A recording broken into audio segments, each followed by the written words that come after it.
Eu sou Mário Persona e essas são as respostas que eu dei aos que me perguntaram sobre a Bíblia. A sua dúvida surgiu quando você leu a versão da Bíblia na linguagem de hoje, que por sinal é uma péssima versão. Compare 1 Coríntios 11:5.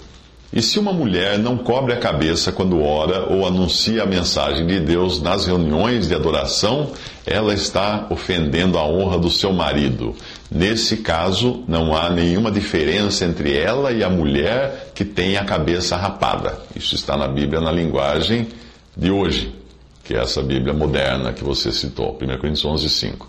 Agora vamos a outra tradução. Mas toda mulher que ora ou profetiza com a cabeça descoberta desonra a sua própria cabeça, porque é como se estivesse rapada.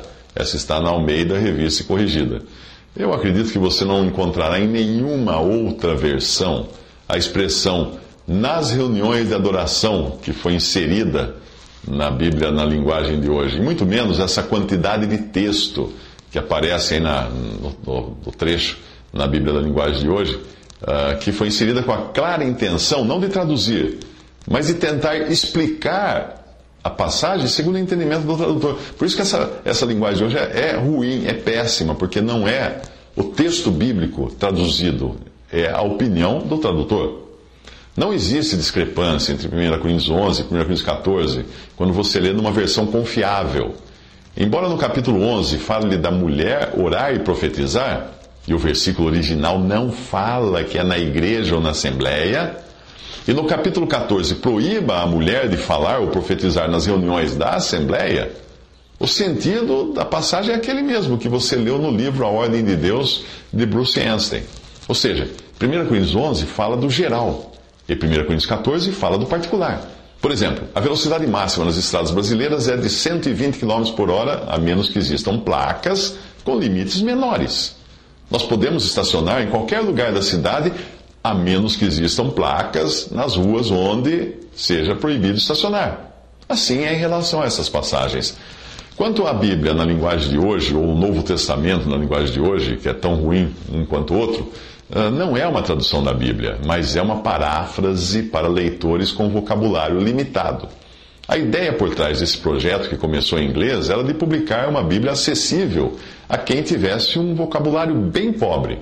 Então, eles limitaram o número de palavras a um determinado número e reduziram o texto. Ou seja, se existir algum termo na Bíblia que seja de difícil compreensão, ele acabará sendo traduzido por algum termo mais popular, ainda que perca o seu significado original. É como se você decidisse usar sempre a palavra estrada para todas as vezes que aparecesse no original as palavras caminho, rota, via, rua, avenida, calçada, etc. Na hora de escolher uma tradução é preciso cuidado. Hoje, muitos tradutores que trabalham nos projetos de Bíblias nem sequer creem em Deus, mas são apenas linguistas profissionais que são contratados para traduzir a Bíblia. Eu não creio ser possível uma boa tradução feita por alguém que não sabe nada e nem crê no autor do texto. Outro dia eu estava comparando a nova versão internacional, NVI, com as traduções mais tradicionais, e deu para ver o quanto o tradutor da NVI não fazia ideia do que ele estava traduzindo. Eu, às vezes, uso essa versão, nova versão internacional,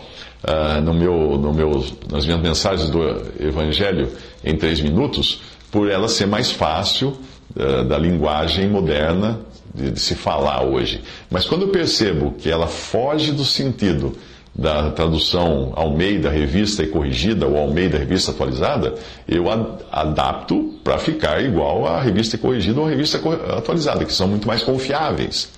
Compare, por exemplo, a nova versão internacional. Abre aspas.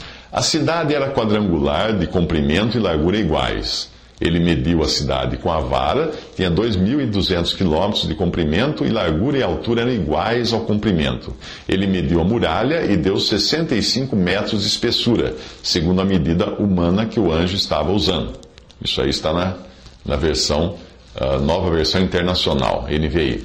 Agora veja na versão corrigida de João Ferreira de Almeida, que a cidade estava situada em quadrado, e o seu comprimento era tanto como a sua largura, e mediu a cidade com a cana até 12.000 estádios, e o seu comprimento, largura e altura eram iguais. E mediu o seu muro de 144 côvados, conforme a medida de homem, que é a de um anjo.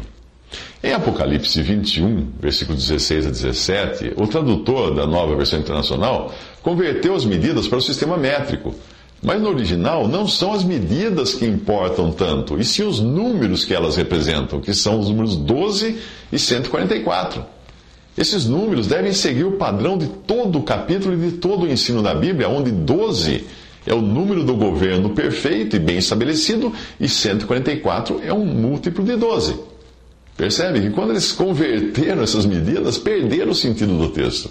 Cada número tem o seu significado e importância e não pode ser substituído por equivalentes modernos, sob o risco de se perder o sentido do texto, ainda mais numa passagem profética. Algumas traduções colocam uma nota no rodapé com a conversão, o que é melhor, não interfere no texto. Por exemplo, multiplicando-se o 3, que é o número da perfeição de Deus, Trindade, e 4, que é o número da terra, 4 cantos da terra, você obtém o 12, que é o número do governo estabelecido por Deus sobre a terra. Tinha 12 patriarcas, eram 12 tribos, 12 apóstolos, 12 portões, 12 pérolas, 12 anjos. Então veja que confusão se faz quando um tradutor da Bíblia não sabe o que ele está traduzindo. Na Nova Versão Internacional, na NVI, a cidade era quadrangular, de comprimento e larguras iguais, e mediu a cidade com a vara, tinha 2.200 quilômetros de comprimento. E a largura e a altura eram iguais ao comprimento. Ele mediu a muralha e deu 65 metros de espessura. Ora, perdeu totalmente o sentido, porque na versão Almeida corrigida, ele mediu a cidade com a cana até 12.000 estádios. E o seu comprimento, largura e altura eram iguais. E mediu o seu muro de 144 côvados, conforme a medida de homem, que é a de um anjo. Então essas traduções modernas, elas perdem muito do seu significado, sentido e principalmente da sua beleza, quando são feitas, traduções que são feitas por incrédulos, homens muito versados em idiomas, em línguas, etc., mas muitos deles ateus e incrédulos, como acontece na comissão que traduziu, pelo menos, não sei da brasileira, mas em português, mas da inglesa, Nova Versão Internacional.